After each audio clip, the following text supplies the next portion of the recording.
Bonjour à tous et à toutes, je vais vous faire une petite présentation de ma dernière acquisition, c'est le Dell 15.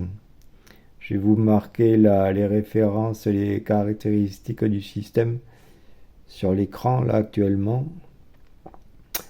Alors c'est un Dell que j'ai acquis, ça fait à peu près un mois maintenant. C'est un peu plus de 15 pouces.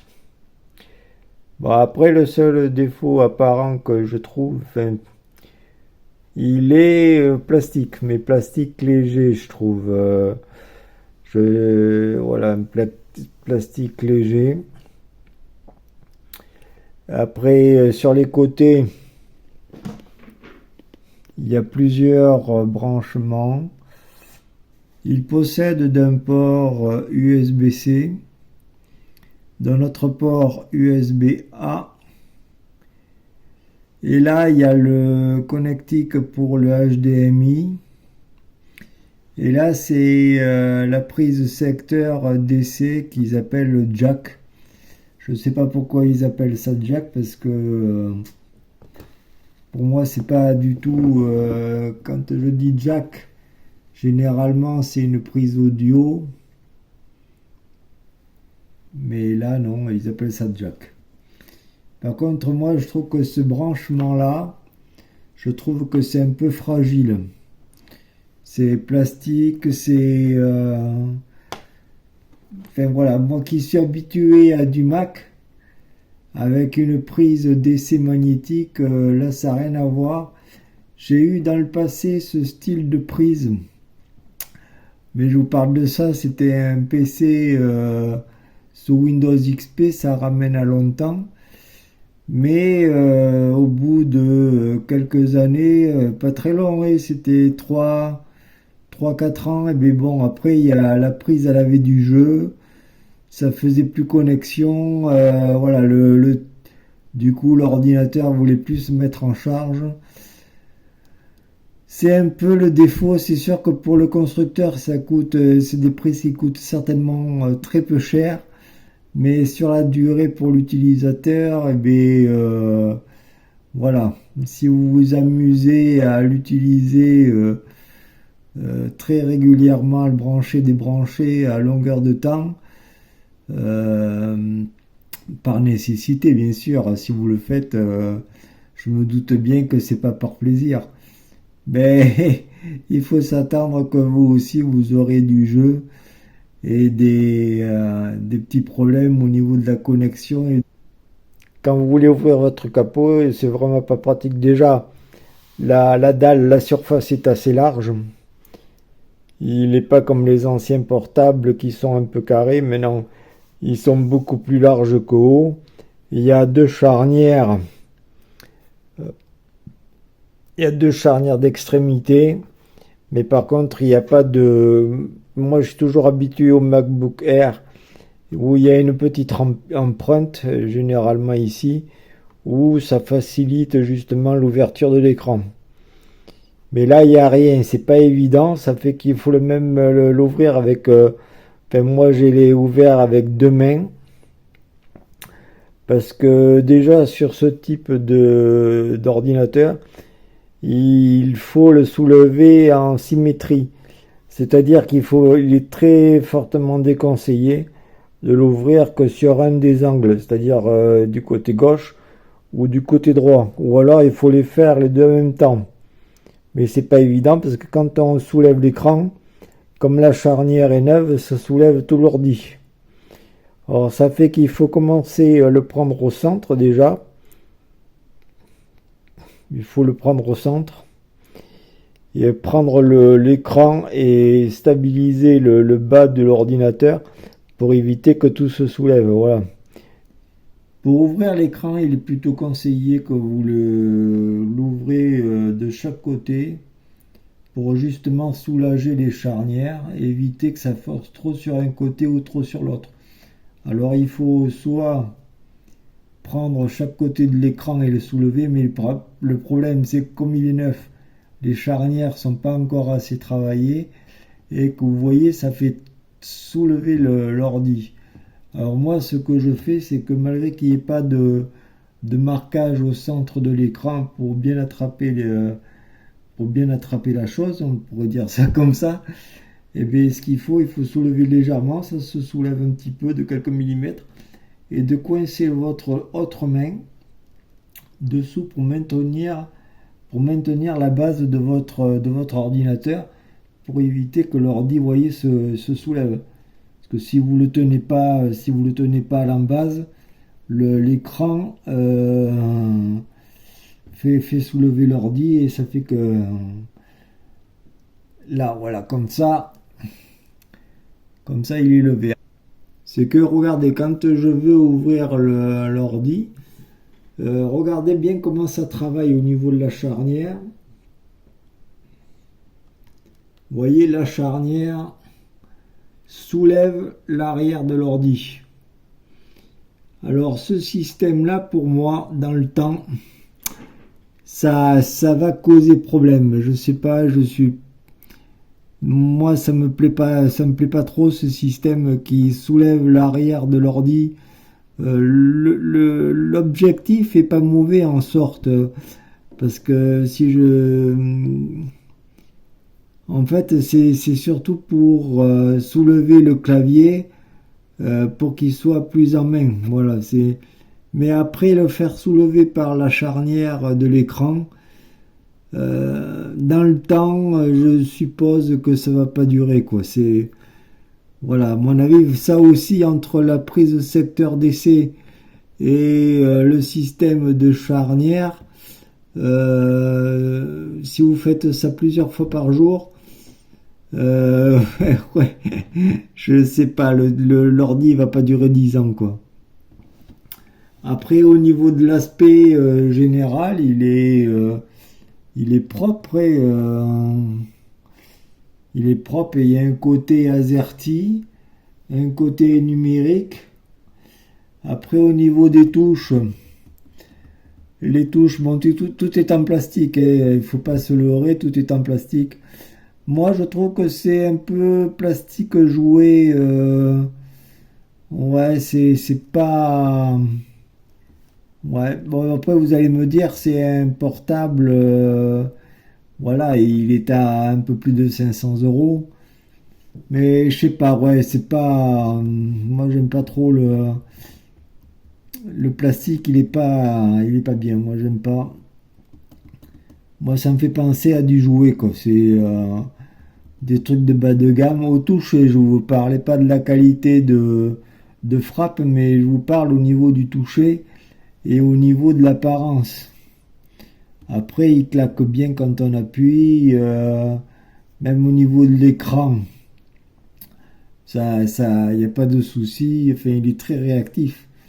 Mais cet aspect-là, ouais, un plastique bas de gamme, j'oserais dire. C'est un petit plastique bas de gamme. Après, là où il y a le niveau tactile, moi, personnellement, je le trouve trop sensible. À peine tu le frôles qu'il est réactif, quoi.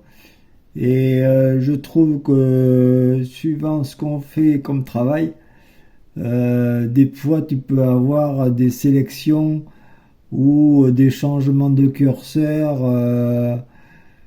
Ça m'est arrivé d'ailleurs, à peine je l'ai frôlé, ça a sélectionné d'autres choses que je voulais pas, ou ça a validé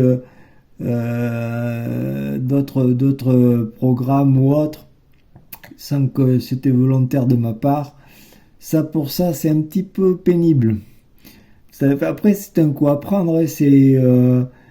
Quand il faut éviter de le frôler. Quand tu sélectionnes quelque chose, il faut bien relever les doigts.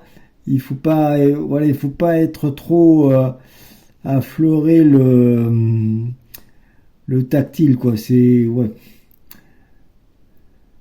Je trouve que c'est un des problèmes. Alors de l'autre côté, il y a des connexions, parce qu'on a fait du côté gauche, port DC, port HDMI, port USB-A et USB-C. Par contre, USB-C, il fait pas l'alimentation, il fait que pour les données de transfert, hein. Parce qu'il y a certains ordinateurs où on peut utiliser soit une prise DC comme ils appellent prise jack qui est alimentée par le secteur, ou alors il y a d'autres options, certains ordinateurs ils peuvent se faire charger par l'USB-C, mais pas celui-là. Voilà, du côté droit, il y a une prise jack traditionnelle, stéréo. Je crois qu'il y a le système pour les micro-casques, mais j'en suis pas sûr. Comme ça ne m'intéresse pas, j'ai pas vérifié. Là, il y a une autre prise port USB-A. C'est du 3.1. Je crois sur tous les ports USB-A. Là, c'est un port SD. C'est un port SD. Alors par contre, quand vous déballez l'ordi, dès le premier déballage, il faut savoir que dès que vous branchez l'ordinateur sous secteur, l'ordinateur s'allume. Alors il est conseillé aussi d'ouvrir l'écran parce qu'en fait comme il se met directement sous tension, il génère de la chaleur et la chaleur se dissipe beaucoup par le clavier. C'est ce que Dell précise dans le manuel. Mais il est équipé de ventilateurs, il n'y a pas de souci. Même moi, je trouve que les ventilateurs, il fait un peu trop de bruit. Quand le processeur est en travail et puis qu'il faut qu'il se refroidisse, je trouve que le ventilateur est assez bruyant. Alors, si vous faites des vidéos, des enregistrements ou des choses comme ça, il faut s'attendre qu'en bruit de fond, vous ayez le ventilateur qui se mette en route et qui soit assez fort en ambiance extérieure. Après aussi les mises en garde, parce que bon, c'est sous Windows 11. Moi, c'est la version familiale que j'ai pris. Alors, il faut savoir que pour garder le contrôle de votre vie privée, enfin de ma vie privée, parce que je vais parler de cet ordinateur, ça me concerne. Lors du premier démarrage, vous savez, Windows, il vous pose tout un tas de questions. Moi, j'ai souvent, même tout le temps, la plupart du temps, dit non. Non à tout le système d'espion de Windows, quoi. Alors, j'ai dit non pour tout ce qui concerne les données de diagnostic. Après, j'ai dit non sur tout ce qui est saisie manuscrite. J'ai aussi dit non sur tout ce qui est identifiant de publicité. Et après, j'ai aussi dit non sur tout ce qui est expérience personnelle. Parce que j'ai pas du tout envie d'échanger quoi que ce soit avec Microsoft. J'ai pas envie qu'ils sachent de ce que je fais ou quoi que ce soit. Après tout ce qui est ce qu'ils appellent les bloodware. Je voulais marquer l'orthographe parce que moi la prononciation anglaise c'est pas trop mon fort. Les bloodware sous Windows, comme par exemple McAfee ou tout ce qui est Office, parce que tout ce qui est Office 365 c'est préinstallé d'office sur sous cet ordinateur. Et préinstallé mais sur toutes les langues. Sur toutes les langues, ça fait que ça prend une place énorme sur votre disque dur. Et puis moi je l'utilise pas parce que j'utilise OpenOffice ou LibreOffice suivant sur mon système que j'utilise. Celui-là, je sais plus, je crois que c'est LibreOffice que j'ai installé. Et ça fait que j'ai tout désinstallé. Déjà, ça prend moins de place. Puis ça sert à rien d'avoir des logiciels qu'on se sert pas, quoi. Qui alourdit le système, qui le ralentit et compagnie.